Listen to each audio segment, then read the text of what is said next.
எளிய பின்புலம் கொண்ட இந்த இளைஞர் உயிர் வாழ்ந்தால் என்ன இறந்தால் என்ன என்ற ஏளன எண்ணமா? ஈன்றெடுத்த மகனை இழந்து வாடும் ஒரு தாயின் சார்பாக இந்த கோரிக்கையை நான் முன்வைக்கிறேன். இந்த வார்த்தைகளுக்கு சொந்தக்காரர் பாஜக மாநில தலைவர் நயினார் நாகேந்திரன் தான். இவர் பதிவிட்டுள்ள வார்த்தைகள் தான் சமூக வலைதளங்களில் வைரலாகி வருகிறது.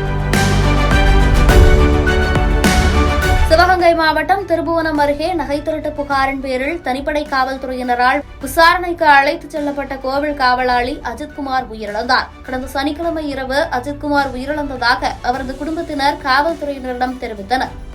காவல்துறையினர் கடுமையாக தாக்கியதே அஜித்குமார் உயிரிழக்க காரணம் என குற்றம் சாட்டிய அவரது குடும்பத்தினர் போராட்டத்தில் ஈடுபட்டனர். 6 தனிப்படை காவலர்களை பணியிடை நீக்கம் செய்து மாவட்ட காவல் கண்காணிப்பாளர் உத்தரவிட்டுள்ளார். இந்த சம்பவத்திற்கு அரசியல் கட்சி தலைவர்கள் பலரும் எதிர்ப்பு தெரிவித்து வருகின்றனர்.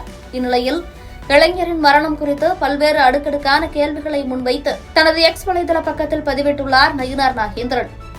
காவல்துறையினரால் அடித்து கொலை செய்யப்பட்ட சிவகங்கை மாவட்டத்தைச் சேர்ந்த அஜித்குமாரின் மரணம் தொடர்பான இந்த கேள்விகளுக்கும் சந்தேகங்களுக்கும் காவல்துறை அமைச்சர் முதல்வர் ஸ்டாலின் அவர்களிடமிருந்து பதில்களை பெற்றுக் கொடுங்கள் என கூறியுள்ளார். இதில் பல்வேறு அடுக்கடுக்கான கேள்விகளையும் எழுப்பியுள்ளார்.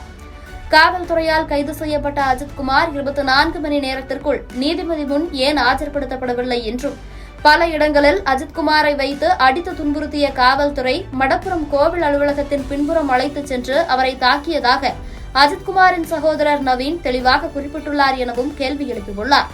அதேபோல விரைவாக தனிப்படை அமைத்து அஜித்குமாரை விசாரித்து உண்மையை வரவழைக்க மாவட்ட எஸ்பி ஆசிஸ் ராவத் வாயிலாக நகையை பறிகொடுத்தவர்களுக்கு நெருக்கமாக இருக்கும் தலைமைச் செயலகத்தில் பணிபுரியும் ஒருவர் அழுத்தம் கொடுத்ததாக கூறப்படுகிறதே, இது உண்மையா?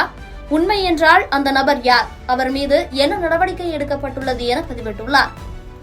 அது மட்டுமின்றி இரும்பு கம்பியால் சரமாரியாக அடிக்கப்பட்டு மிளகாய் பொடி கலந்த தண்ணீரை குடிக்கச் செய்து துன்புறுத்தப்பட்ட அஜித்குமார் மயங்கி விழுந்த பின் உடனடியாக மருத்துவமனைக்கு அழைத்துச் செல்லப்படாமல் 4 மணி நேரம் போலீஸ் ஜெம்போ வேனில் பூட்டி வைக்கப்பட்டது ஏன் என்றும், எளிய பின்புலம் கொண்ட இந்த இளைஞர் உயிர் வாழ்ந்தால் என்ன இறந்தால் என்ன என்ற ஏளனமான எண்ணமா, அல்லது உயிர் பிரிந்துவிட்டது என தெரிந்து தடயங்களை அளிக்க காவல்துறையினருக்கு தேவைப்பட்ட அவகாசம்தான் அந்த 4 மணி நேரமா என அடுக்கடுக்கான கேள்விகளை கேட்டுள்ளார். மேலும் அஜித்குமாரின் இறப்புக்கு போலீசின் துன்புறுத்தல் காரணம் இல்லை என்றால் 6 காவலர்கள் ஏன் சஸ்பெண்ட் செய்யப்பட வேண்டும்? இது கொலைதான் என்று ஒப்புக்கொண்ட பின்னும் அஜித்குமாரின் மரணத்திற்கு காரணமாக இருந்தவர்கள் மீது கொலை வழக்கு ஏன் இதுவரை பதிவு செய்யப்படவில்லை என்னும் கேள்விகளை முன்வைத்துள்ளார்.